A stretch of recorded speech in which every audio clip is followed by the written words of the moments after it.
تحب وترضى واجعل عاقبة أمورنا خيرا ولا تكلنا إلى أنفسنا طرفة عين أبدا رب واجعل لي من لدنك سلطان اعظام۔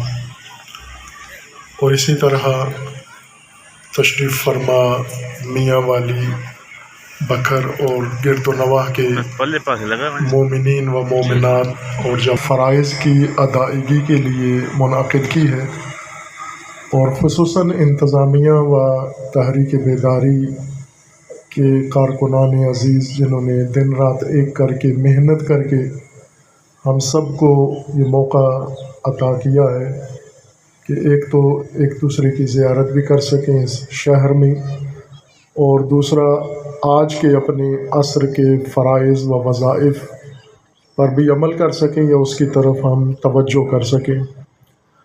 وحدت امت و یکجہتی فلسطین اور غزہ عنوان ہے اس مجلس کا، اور اس پر ہمارے تمام بزرگان مختلف سلاسل و مسالک و طریقوں کے راہبروں نے خوبصورت رہنمائی فرمائی ہے۔ کانفرنس کا مقصد توجہ دلانا ہے، احساس بیدار کرنا ہے، اور لوگوں کی اس کا رخ موڑنا ہے۔ تقریباً آپ مشاہدہ فرما رہے ہیں کہ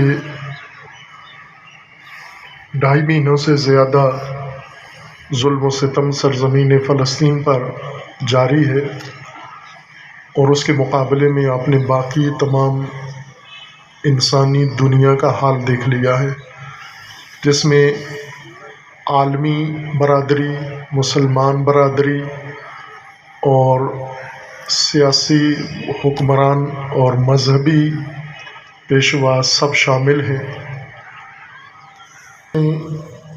60 دن کے بعد، بعض نے 70 دن کے بعد، بعض نے 76 دن کے بعد مذمت کی حد تک بیان دیا ہے۔ پوپ فرانسس مسیحی دنیا کے عالمی رہبر، انہوں نے 2 عورتوں کو گولی لگنے پر یہ بیان دیا ہے کہ غزہ کے اندر جنگ نہیں، دہشت گردی ہو رہی ہے۔ 76 دن کے بعد عالمی رہنما کو احساس ہوتا ہے کہ دہشت گردی ہے۔ اسی طرح مختلف دنیا میں آپ دیکھیں، ہم عالمی رہنما، سب سے بڑے معزز محترم شخصیات پوری دنیا میں جن کا احترام کیا جاتا ہے، وہ حرمین کے امامین ہیں، حرم مدینہ، حرم نبوی و حرم مکی کے ائمہ ہیں۔ وہ جو کچھ کہتے ہیں پوری دنیا میں اس کو سنا جاتا ہے، اس کا پیغام دیا جاتا ہے، اور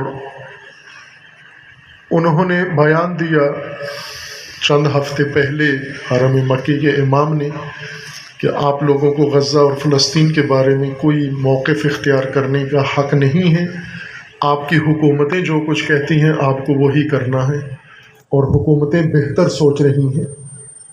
اب یہ ہماری مذہبی پیشوائیت کا طریقہ کار ہے، اور پاکستان میں آپ نے دیکھا کہ شروع میں بعض تنظیموں نے بھی اور بعض شخصیات نے اپنے اپنے تئیں اجلاس کیے، ریلیاں کی، بری الذمہ ہو جاتے ہیں۔ لیکن عزیزان، حقیقت تو یہ نہیں ہے۔ حقیقت یہ ہے کہ جب تک یہ ظلم جاری ہے، اس ظلم پہ خاموشی اتنا ہی بڑا جرم ہے جتنا یہ ظلم جرم ہے، اور اس ظلم کا ساتھ دینا بھی جرم ہے، اس ظلم پہ چپ رہنا بھی ظلم ہے۔ یہ پاکستان کے بارے میں فلسطین کی قیادت نے یہ اعلان کیا، جناب اسماعیل ہانیہ نے متعدد پاکستان کے بڑے اجتماعات سے انہوں نے آن لائن خطاب کیا ویڈیو لنک پر، اور اس میں یہ کہا کہ ہمیں پاکستان، ایک میں پروگرام میں کہا کہ ہمیں پاکستان سے بہت امید ہے، اور دوسرے میں اگر اسرائیل کو دھمکی دے دے تو یہ ظلم رک سکتا ہے۔ اس طرح سے وہ امید رکھ کر پاکستان کو دیکھ رہے ہیں، لیکن یہاں پر پاکستان کی جو عوامی سطح پر ندا شروع ہوئی تھی، اٹھی تھی، وہ انتخابی ماحول میں، کیونکہ پاکستان کی فضا انتخاب آلود ہو چکی ہے، انتخابی آلودگی شروع ہو چکی ہے، گرد و غبار اٹھ گیا ہے اور اس نے گھٹن پیدا کر دی ہے، اور سب اپنے بنیادی فرائض سے توجہ ہٹا کر انتخابات کی طرف متوجہ ہو گئے ہیں۔ ایسے میں آپ عزیزان قابل تحسین ہیں کہ آپ نے اس ظلم کو فراموش نہیں کیا، مظلوموں کو فراموش نہیں کیا اور فراموش نہیں کیا، اور یہ اللہ تبارک و تعالیٰ کی بڑی عنایت ہے آپ کے اوپر کہ کسی بھی غبار نے، نہ انتخابات کے غبار نے، نہ ملکی ماحول کے غبار نے آپ کو اپنے فرائض سے غفلت برتنے نہیں دی۔ ایک بڑی وجہ جو مسلمانوں کی آج ہم اس ذلت کی حالت کو جا پہنچے ہیں، اتنی کثرت کے باوجود، طاقت ہونے کے باوجود، اقتصادی طاقت ہے، سیاسی طور پر طاقت ہے، اور دنیا میں فیصلہ کن کردار ادا کر سکتے ہیں۔ اگر اعداد و شمار آپ دیکھیں مسلمانوں کے، ان کے پاس تیل اور گیس کی کتنی طاقت ہے، ان کے پاس افرادی قوت کتنی ہے، ان کے پاس اور توانائیاں کتنی ہیں، ان کے پاس زیادہ، اس کے باوجود یہ ذلت، محکومی اور غلامی کی زندگی بسر کر رہے ہیں، اور اپنے مسلمان بھائیوں کے بارے میں، عرب، فلسطینی بھی عرب قوم ہیں، اور عربیت کا نعرہ لگانے والے، پان عربیت کے نعرے لگانے والے، آج ان عربی بچوں پر ان کا دل دکھتا نہیں ہے اور افسوس نہیں ہوتا، نہ OIC اور نہ کسی اور فارم کے اوپر نہ اجلاس منعقد کرتے ہیں، نہ کرنے دیتے ہیں، نہ کوئی قرارداد اس میں منظور کرتے ہیں۔ کیوں یہ حالت ہماری بن گئی ہے؟ اس پر غور کریں۔ کئی وجوہات ہیں جن میں سے سیاستدانوں کو ذلیل کر دیا ہے، اور ایک بیماری ہے عوام کو۔ سیاستدانوں اور حکمرانوں کو اقتدار پسندی نے، اقتدار طلبی نے اور اقتدار کی ہوس نے ان کو ضعیف اور کمزور کر دیا ہے، اور اس ذلت میں انہیں پہنچا دیا ہے، اور عوام کو تفرقے نے، تقسیم نے، آپس کے جھگڑوں نے اور نزاع نے تقسیم کر دیا ہے اور کمزور ہو چکے ہیں۔ تفرقہ خارش کی بیماری کی طرح ہے۔ اللہ تبارک و تعالیٰ ہر بیمار کو شفا عطا فرمائے۔ اپنا ہی ایک عضو جسم کے اپنے ہی دوسرے حصے کو کا ہے، دوسروں کو دیکھا ہوا ہے، لو لوہان کر دیتا ہے۔ ہاتھ اپنے جسم کو، اپنے پیٹ کو، اپنی ٹانگوں کو، اپنے بازوؤں کو ناخن سے اپنا ہی جسم نوچ لیتا ہے انسان، کیونکہ بیماری خطرناک ہے، خارش اگر کہ امت کے اندر بھر دیا گیا ہے۔ کہاں سے یہ زہر نکلا ہے؟ وہ کون سے افعی ہیں، ناگ ہیں، اژدہا ہیں کے اندر یہ زہر منتقل کیا ہے؟ ظاہر ہے وہ مذہب اور دین کے نام پر یہ کام کیا گیا ہے، قومیت کے نام پر یہ کام کیا گیا ہے، اور علاقائیت کے نام پر یہ زہر ایک دوسرے کے جسم میں اور پیکر میں ڈالا گیا ہے۔ دین کی تعلیم کے نام پر مسلمانوں سے نفرت کو عقیدہ کر کے پیش کیا گیا ہے۔ آپ تمام مدارس اور مسالے کے سلسلوں میں جا کر ان کی عقیدے کی کتاب کھول کے دیکھیں، ان کے معلم کے اپنے شاگردوں کو تعلیم دے رہا ہے تو یہ نہیں کہتا کہ میرے مسلک کی بنیاد کیا ہے، اس کو یہ بتا رہے ہوتے کہ دوسرے مسلک کے اندر کمزوری کیا ہے، دوسرے مسلک کی غلطی کیا ہے، دوسرے مسلک، یعنی وہ اپنے مسئلہ ہے اس کی تکفیر کرتا ہے، اس کو واجب القتل قرار دیتا ہے۔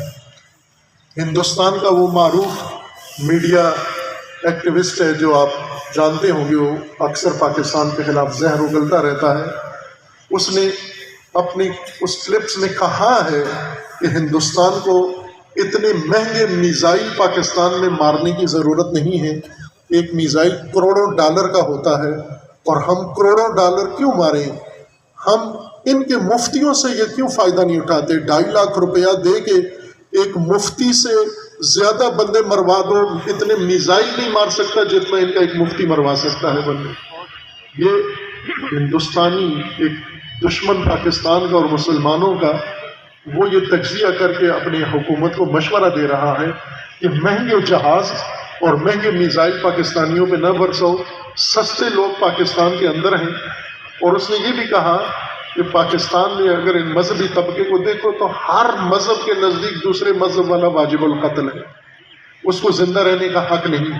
یہ زہر ہے، یہ خارش اس نے پیدا کی ہے، اور اس زہر نے ہمارے وجود کو فشل کر دیا ہے۔ قرآن کا جو فرمانا تھا لا تنازعوا فتفشلوا، تنازع مت کرو فشل ہو جاؤ گے، وتذهب ريحكم، تمہاری عزت و آبرو چلی جائے گی، وہ عظمت و بہت وہ روح تمہارا چلا جائے گا۔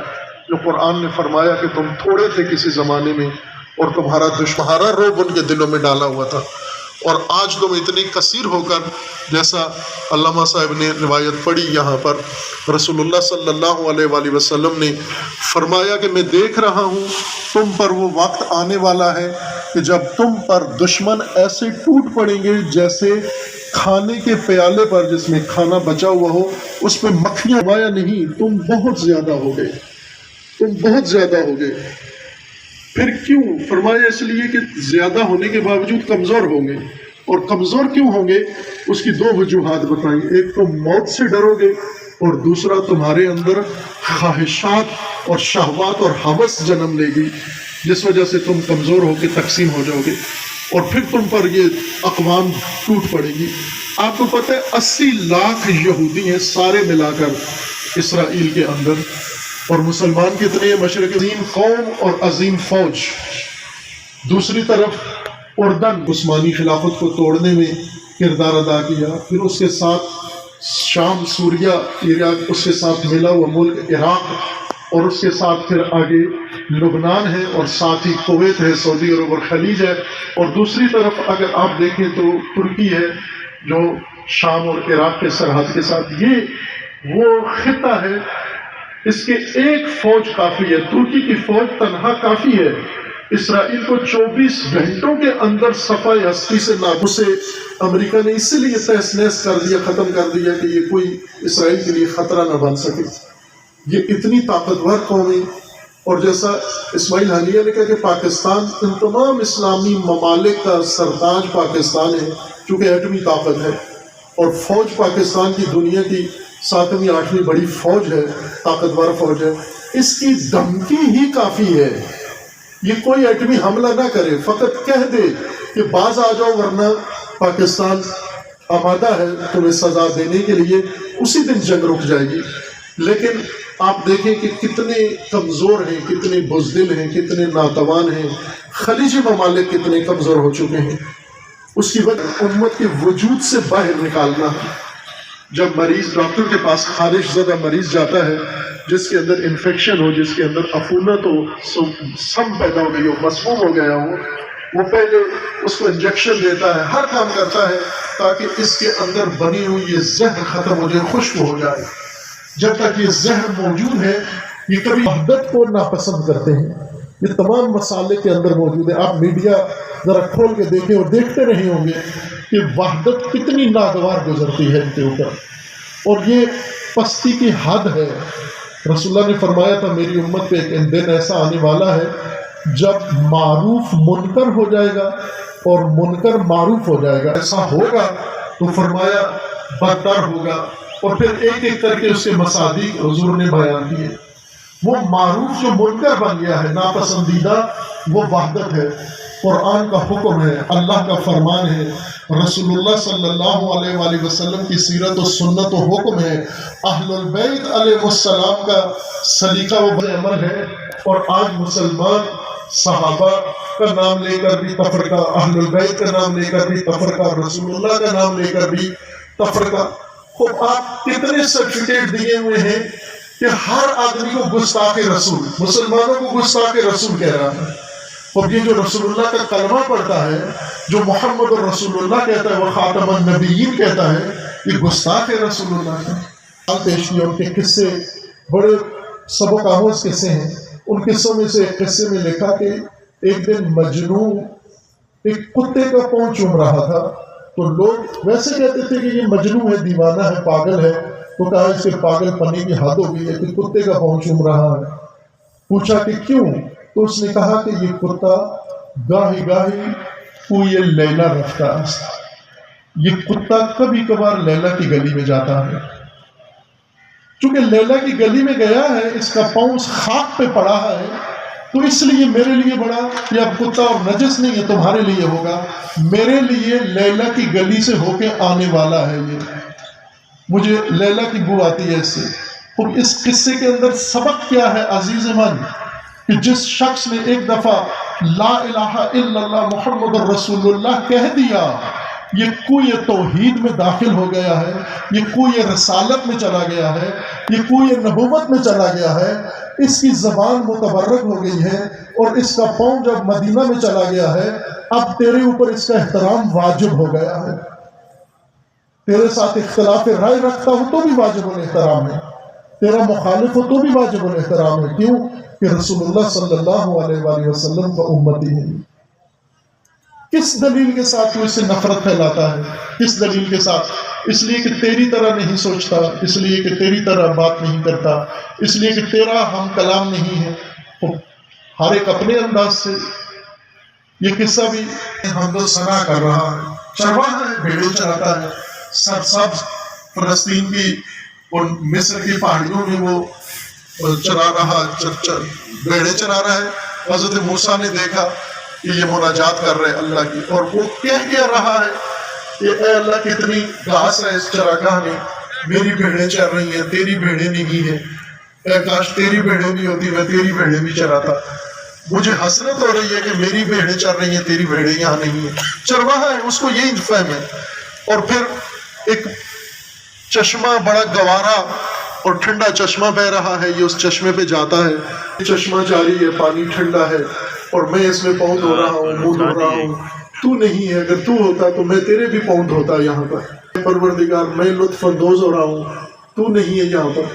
اس طرح کی جو بات چرواہے کے ذہن میں آ رہی تھی وہ کرتا جا رہا تھا۔ حضرت موسیٰ نے دیکھا تو بہت غضبناک ہوئے، ملا رومی کے قصہ کے مطابق بہت غضبناک ہوئے، اور اس کو جا کر ڈانٹا، نادان، جاہل، گنوار، یہ کیا کہہ رہا ہے تو اللہ کو اپنی طرح سمجھتا ہے؟ اللہ تیری طرح ہے، مخلوق ہے، بندہ ہے، وہ رب ہے، وہ پروردگار ہے، اس کے یہ احوال صفات نہیں ہے جو تو۔ رومی کے قصہ کے مطابق اللہ تبارک و تعالیٰ نے موسیٰ کو وحی کی، موسیٰ تجھے بھیجا تھا جوڑنے کے لیے، تو نے توڑ دیا دل۔ وہ دل مجھ سے جڑا ہوا تھا، وہ چرواہا تھا، اس پر وحی نازل نہیں ہوتی، اس پر جبرائیل نازل نہیں ہوتے، وہ چرواہا تھا، وہ اپنی فہم کے مطابق میرے ساتھ جڑا ہوا تھا۔ یہ کیا کیا تو نے؟ مجھ سے میرا بندہ توڑ کے دور کر دیا۔ موسیٰ گئے، جا کر اس کو وحی سنانے کے لیے، دیکھا رو رہا ہے اور معافیہ مانگ رہا ہے اللہ سے بھی اور موسیٰ سے بھی۔ تو موسیٰ علیہ السلام نے جا کر اس سے کہا کہ تیری مناجات اللہ نے قبول کر لی ہے۔ عزیز من، ہر ایک کی اپنی اپنی سطح ہے، ہر ایک کی اپنی فہم ہے، اپنی بصیرت ہے، اس کے مطابق وہ ہے اسی رب کا بندہ ہے، اسی پروردگار کا بندہ ہے۔ اگر وہ اذان ہوتی ہے اور مسجد میں جاتا ہے تو اللہ کی بارگاہ میں حاضر ہونے جا رہا ہے، وہ مسلک میں نہیں جا رہا، وہ کسی مذہب میں نہیں جا رہا، وہ کسی پیشوا کو سجدہ کرنے نہیں جا رہا، وہ مسجد کے سنگ مرمر کو سجدہ کرنے نہیں جا رہا، وہ پتھروں کو سجدہ کرنے نہیں جا رہا، وہ اپنے رب کی بارگاہ میں پیشانی ٹیکنے جا رہا ہے۔ وہ ہاتھ کھول کے اسے یاد کرے یا ہاتھ باندھ کے یاد کر، یہ نہ دیکھ اس کے ہاتھ کہاں ہے، یہ دیکھ اس کی پیشانی کس کی بارگاہ میں جھکی ہوئی ہے۔ یہ عقل کیوں ضائع ہو جاتی ہے ہماری؟ کیوں ہم سے یہ احساس، یہ شعور چھن جاتا ہے؟ کیوں ہم اندھے ہو جاتے ہیں وہاں پر؟ کیوں ہم وہ بندہ جو اپنے رب سے جڑا ہوا ہے اس کے اوپر ہم فتوے ٹھوکنا شروع کر دیتے ہیں؟ چونکہ ہماری طرح نہیں ہے۔ اگر تجھے اللہ نے 2 حرف زیادہ سکھا دیے ہیں تو اس کا یہ کام نہیں۔ 2 لفظ اگر اللہ نے سکھا دیے شکرانے کے طور پر، وہ جو اللہ سے غافل دور ہیں انہیں بھی کسی طرح لے کر بارگاہ خدا میں آ جا اور کسی طرح اس کو یہ خدا میں قدم رکھنے والوں سے ملا دے۔ خدا شاہد ہے، جس طرح وہ ملا رومی نے ذکر کیا کہ کوئی لیلا میں جانے والے اس سخت کا مجنون چوم رہا تھا پاؤں، تو کوئی محمد میں پڑنے والے قدم نہیں چومنے چاہیے ہمیں، وہ ہاتھ نہیں چومنے چاہیے ہمیں، وہ پیشانی نہیں چومنی چاہیے ہمیں۔ اس کو اللہ صلی اللہ علیہ وآلہ وسلم کا امتی ہے۔ اور عزیزان، آج جو صورتحال، یہ امتحان ہے، غزہ کا المیہ امتحان ہے، انسانیت۔ اللہ کا فرمانا ہے میں آزماؤں گا، وَلَنَبْلُوَنَّكُمْ بِشَيْءٍ مِّنَ الْخَوْفِ وَالْجُوعِ، میں تمہیں خوف میں، تمہیں بھوک میں، تمہیں الَّذِينَ إِذَا أَصَابَتْهُمْ مُصِيبَةٌ قَالُوا إِنَّا لِلَّهِ وَإِنَّا إِلَيْهِ رَاجِعُونَ۔ اس میں مجھے صابر دیکھنا ہے، استقامت والا دیکھنا ہے ان آزمائشوں کے اندر۔ یہ غزہ کا امتحان ہے، آزمائش ہے، اور اس غزہ کے آزمائش میں بچے، غزہ اور فلسطین کے بچے کامیاب ہو گئے ہیں۔ انہیں کہتے جب تک زندہ ہیں تو بھی غزہ نہیں چھوڑیں گے، اور مر کر بھی ہماری لاشیں بھی غزہ سے نہیں جائیں گی، ہم اسی ملبے کے نیچے دفن ہو جائیں گے، ہماری قبریں بنیں گی، اور یہ قبریں گواہی دیں گی کہ اے پروردگار، ہم نے تیری سرزمین، تیرے بیت المقدس کی خاطر ہم نے جان دے دی ہے، لیکن ہم تسلیم نہیں ہوئے، ہم مارے گئے لیکن ہم گئے نہیں۔ وہ مائیں، وہ عظیم مائیں، انشاءاللہ 20 جمادی الثانی کو لاہور میں جامعہ ام الکتاب میں خواتین کا کنونشن ہے کہ خواتین نے ان زینبی اور فاطمی خواتین کے ساتھ انشاءاللہ یکجہتی کا، ہم آہنگی کا اظہار کرنا ہے پاکستانی خواتین نے، چونکہ وہ مائیں بہت عظیم ہیں۔ یہ مائیں چاہتی تو اپنے بچوں کو لے کر محفوظ جگہ پر جا سکتی تھی، اسرائیل نے بھی ان کو مہلت دی، دباؤ بھی ڈالا، غزہ سے نکل کے مصر چلے جاؤ، غزہ سے نکل کے اردن چلے جاؤ، غزہ سے نکل کے ترکیہ چلے جاؤ۔ ترکیہ نے باقاعدہ شہر باقاعدہ آمادہ کیا کہ یہ سارے لوگ آ جائیں، ہم ان کو سنبھالنے کے لیے تیار ہیں، لیکن یہ مائیں اپنے لخت جگر کو اپنے ہاتھوں سے تیار کرتی ہیں، اور تیار کر کے ان کے بازوؤں پر ان کے نام لکھتی ہیں، ان کے اعضاء پر ان کے نام لکھتی ہیں، انہیں پتہ ہے جن بموں سے ان کو مارے جانا ہے تو ان کا جسد باقی رہے گا نہیں، ٹکڑے ٹکڑے ہو جائیں گے، تو ہر بدن پر، ہر پاؤں پر اور ہر ہاتھ پر ان کا نام لکھ دیتی ہیں کہ ڈھونڈنے والے جب آئیں تو انہیں پتہ چل جائے یہ میرا لخت جگر ہے، جو جس کی پتیاں یہاں پر ریزہ ریزہ ہو کر بکھری ہوئی ہیں اس خاک کے اندر، وہ اس کے ٹانگیں اور ہاتھ جمع کر کے ایک قبر میں اس کو دفن کر کے وہاں تختی لگا دیں۔ یہ غزہ کا ننھا مجاہد ہے، یہ علی اصغر کی سیرت پہ چلنے والا ہے۔ وہ کون مائیں ہیں جو یہ کام کرتی ہیں؟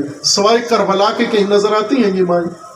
کربلا میں وہ مائیں چھوٹے چھوٹے بچوں کو تیار کرتی تھیں، تیار کر کے وہ بچے جو نہ تلوار اٹھا سکتے ہیں، نہ نیزہ اٹھا سکتے ہیں، نہ کمان اٹھا سکتے ہیں، نہ گھوڑے پہ بیٹھ سکتے ہیں۔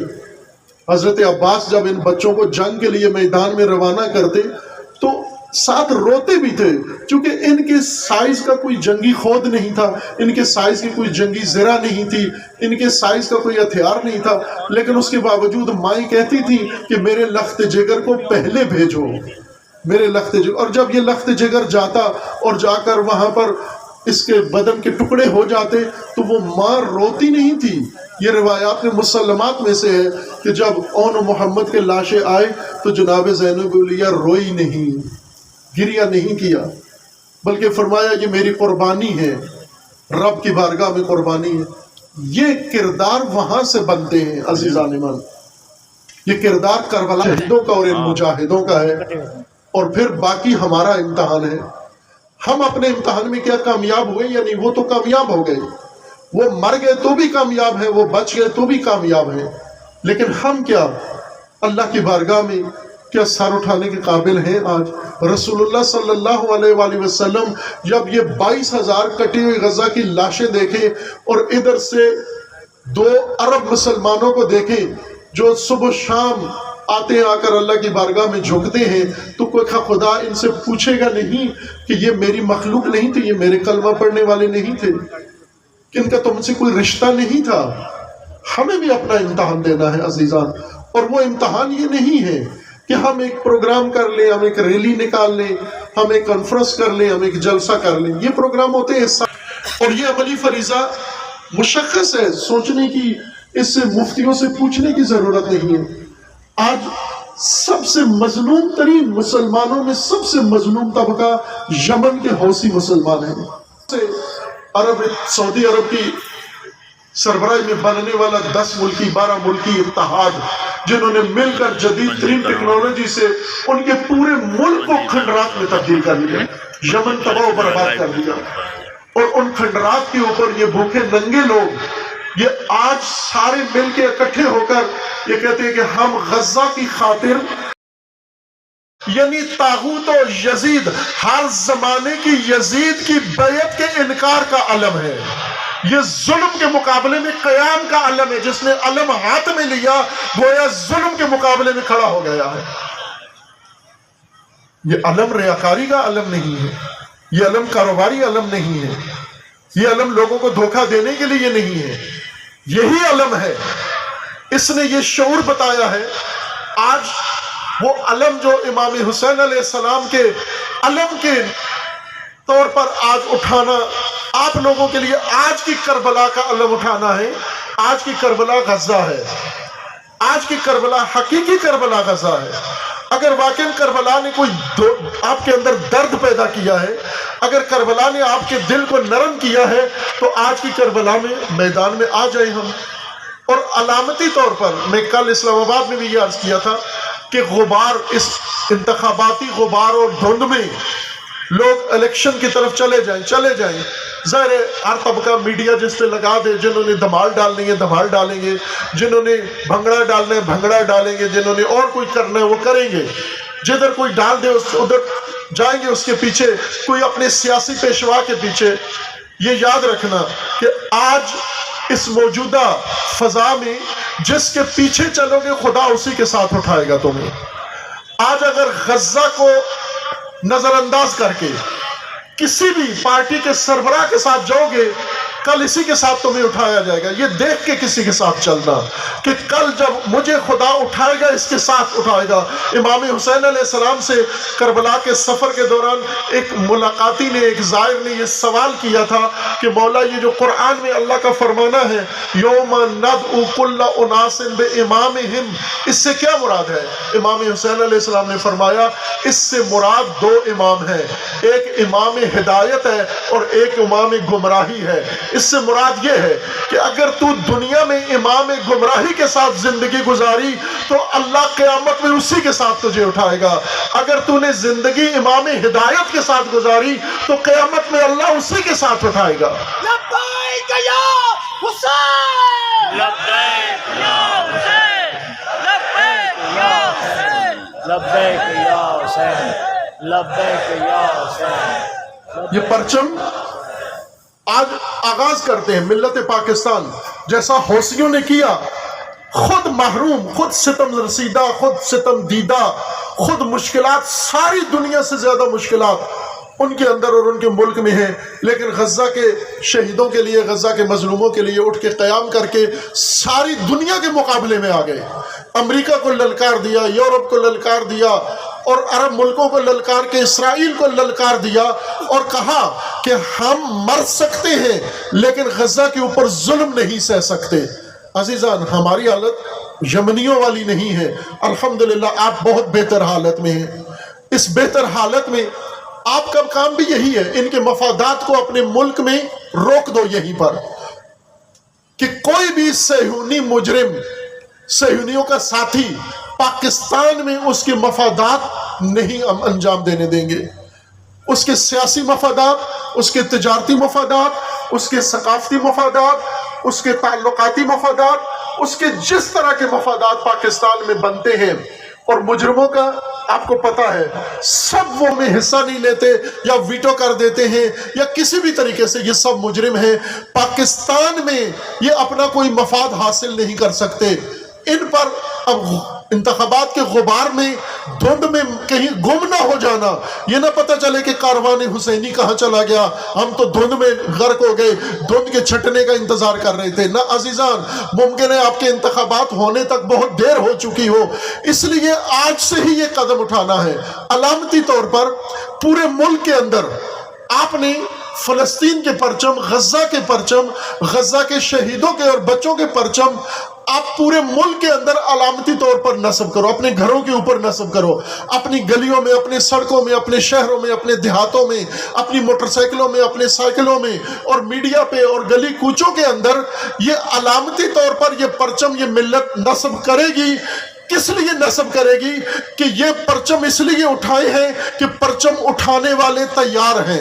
اگر تم نے یہ ظلم نہ روکا تو یہی پرچم بردار، یہی علم بردار یہ علم اٹھا کر یہ سڑکوں پر آ جائیں گے. یہ سڑکوں پر آ کر مجرمین کے لیے جینا حرام کر دیں گے، جس طرح تم نے غزہ والوں کے لیے زندگی حرام کی ہوئی ہے. یہ حرام کر دیں گے تم پر. تم کسی جگہ بھی پھر امن سے نہیں رہو گے. نہیں ہے، ہر شخص، ہر فرد کم از کم 10 پرچم اپنے ذمہ لے لے کہ میں نے یہ پرچم بنا کے اپنے گھر اور اپنی گلی میں اور گاڑی میں اور موٹر سائیکل میں اور ہر جگہ نصب کرنے ہیں. یہ پرچم نصب کرنا یہ علامت ہے اور یہ پیغام پہنچ جاتا ہے. علم کا پیغام سب سے مؤثر پیغام ہے عزیزان. علم بظاہر خاموش ہوتا ہے، لیکن یہ جب اٹھتا ہے، جب لہراتا ہے تو اس کے اندر علمدار کا جذبہ بھی نظر آتا ہے، اس کے اندر وہ طاقت بھی نظر آتی ہے. اور یہ علم فلسطین کا آپ نے پاکستان میں اور باقی دنیا میں بھی لہرانا ہے، اور انشاءاللہ جلد ہی یہ علم اپنا اثر دکھائے گا انشاءاللہ. اور مجرم جو غزہ کے مجرم ہیں یہ پوری دنیا میں اپنی سزا کو پہنچیں گے، اور یہ سزا انہی لوگوں کے ہاتھوں سے جنہیں اللہ نے ستمگر کی سزا کے لیے چنا ہے. خداوند تبارک و تعالیٰ انہی کے ہاتھوں سے ان کو سزا دے گا. تفرقہ ختم کرو، تفرقہ کا زہر اپنے وجود سے باہر نکالو، اور امت محمدی صلی اللہ علیہ وآلہ وسلم کا پرچم آج ہمارے اوپر شیعہ سنی سب اپنے اپنے تشخص کے ساتھ بے شک کرو. کوئی ضروری نہیں ہے کہ اپنا تشخص ختم کرو، اپنے تشخص کے ساتھ، لیکن ہر آدمی فلسطین کے لیے میدان میں کھڑا ہوگا. اور انشاءاللہ اللہ تبارک و تعالیٰ نے جب آپ کے ہاتھوں سے غزہ کے مزدار سے لطف اندوز ہو رہا ہے، کوئی مال و منال سے لطف اندوز ہو رہا ہے، کوئی قیادت سے لطف اندوز ہو رہا ہے، کوئی پاکستان کی دولت و سر کو میسر ہے، نہ کھانا پانی ان کو میسر ہے، ایک ایک کر کے جیسا ہمارے بزرگوں نے آج کہا، آج اگر غزہ کی باری ہے اور غزہ میں اگر تم چپ رہے تو یہ درندہ دلیر ہو جائے گا، اس کے منہ خود لگ گیا ہے، تو یہ کل رخ کرے گا مصر کا، اردن کا، اور ایک ایک کر کے خیبر خیبر یا سیہون. انشاءاللہ آپ یہ تحریک غزہ کی مظلوموں کی حمایت کی پرچموں سے شروع کریں گے انشاءاللہ. شہداء اسلام کے ساتھ معشور فرما، ان زخمیوں کو علاج عطا، جلد از جلد شفا عطا فرما. پروردگارہ ان تمام مسلمانوں کو غیرت و بیداری عطا فرما، ان حکمرانوں کو غیرت و بیداری عطا فرما، اور ان مسلمانوں کو غزہ کی حمایت کے لیے عملی توفیق عطا فرما، اور ان ظالمین کو ظلم سمیت نیست و نابود فرما. امریکہ اور اسرائیل کا خاتمہ فرما. اس ظلم میں شریک ہر مجرم کو صفحہ ہستی سے محو کر کے پروردگارہ آنے والی نسلوں کے لیے ایک عبرت کی مثال بنا دے. والسلام علیکم ورحمۃ اللہ وبرکاتہ.